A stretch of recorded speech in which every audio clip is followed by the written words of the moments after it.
Namaste everybody.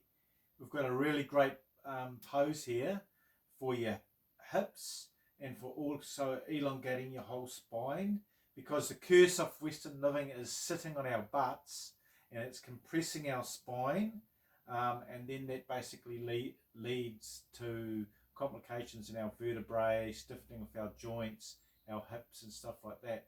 So this is a simple pose, but you can practice it bit by bit. You don't have to go down to the deep pose, but here it goes. It's just sitting down, getting the sitting back down, putting your hands together, and you're sitting on the actual spine, breathing in and breathing out. Sit there for a minute, guys, if you can, or for longer. Thank you very much. Bye.